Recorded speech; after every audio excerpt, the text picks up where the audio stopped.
Got my eyes straight ahead, got my head in the game. With the red light on, I'm just waiting for the change. Keep my head down low. So when I was at the police academy, well, as many years ago, I don't remember who exactly, but I remember being told that you've got to remember as a police officer that you're never really off duty. You always have a certain responsibility, and people are always watching you and your actions. You never know when your actions are going to be called into question. So that always stuck with me. I thought, well, you need to monitor your own behavior and keep yourself in check a little bit because the public have the public have a certain standard that they believe and that you should believe, and also the government believes that you should, hold a certain standard in your life, in your behavior, in your actions.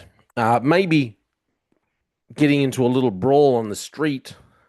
First off, getting into a car accident. Everyone gets a bit heated. Everyone, loses their temper. Do you then go and throw down with the person? Have you ever hit someone so hard that their leg fell off?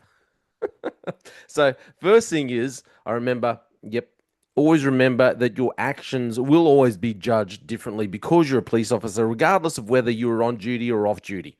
Remember that. Secondly, if I can recall Shane Pryor saying, hey, what we need is more police officers, more recruits that, they care about lifestyle and money.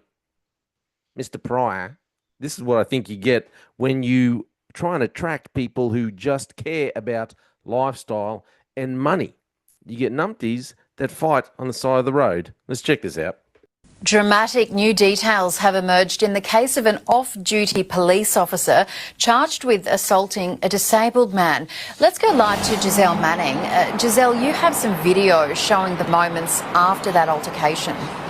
Eva, this footage forms a major part of the court case. It shows those heated moments between Constable James Michael Clark and Sachin Shetty. Now, police...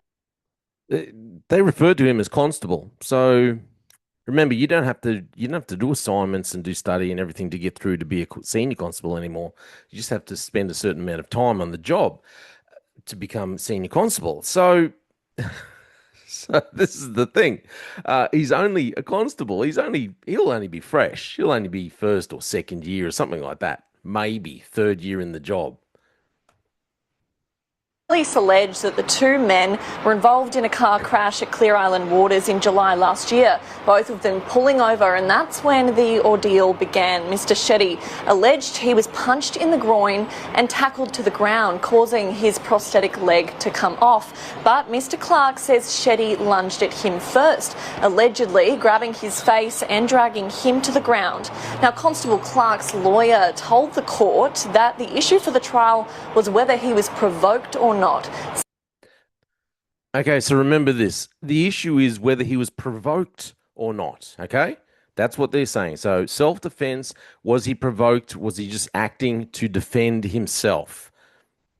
Saying that Mr. Clark was just using self-defense. Now, here's what both of them had to say at the time. So he goes, grabs hold of me, pulls me to the ground, breaks my glasses, and then he goes, when I start winning the fight, he goes, I've got one. Now, first off, it sounds like he might be from England. Breaks my glasses. So he's not even Australian? Is that what you're saying? So we brought someone in here from the UK. Breaks my glasses. That's what he sounds like anyway. But you hear what he said there? He said, and then when I started winning the fight, so I don't get it. Is he acting in self-defense or is he just having a fight and trying to win? Do you think that helps his case? He's just out there trying to win a fight. That's what it sounds like. One leg! I've got one leg! And he put me down and he threw the first punch on my temple. And as soon as I fell down, my leg came off. And I told him... Now, Mr. Clark has pleaded not guilty to common assault and assault occasioning bodily harm, but Eva, the matter has been adjourned. Okay, more to come, no doubt. Giselle, thank you. So what do you think? Can you claim self-defense when you're out there trying to win a fight? In his words, when I started to win the fight. And is it just me, or does he sound like he's from the UK? So we're like one of these people that we're importing. The other gentleman seemed like he might have been from overseas. So I might be wrong. I might be way off. Maybe they're both born in Australia. But it sounds like we've got two foreigners in the country having a car accident. Neither of them can drive properly, and then getting into a biffo on the side of the street. One of them is Shane Pryor's little, one of his little recruits who's just here for the lifestyle and money because it's too cold over in the UK, I'd say. And you get good coin working here in Queensland. You're able to brawl on the side of the street. Do you really think he's able to claim self-defense when he's sitting there going, well, when I started to win the fight, well, then it was all turning. Then he was claiming, well, I was in the wrong. I don't know. QPS giving great content as always. I'm sure the recruiters, the people at the academy, are just sitting there. His OIC, his duty sergeant's going to be sitting there just shaking their head when that footage comes out, going, "Who is this numpty who we've got working for us?" Anyway, hey, thanks to the Simple Man for sharing this with me, for getting me onto this. Let me know what you think. I'm Jay Fallon. There you go. Winning the fight. He was winning the fight.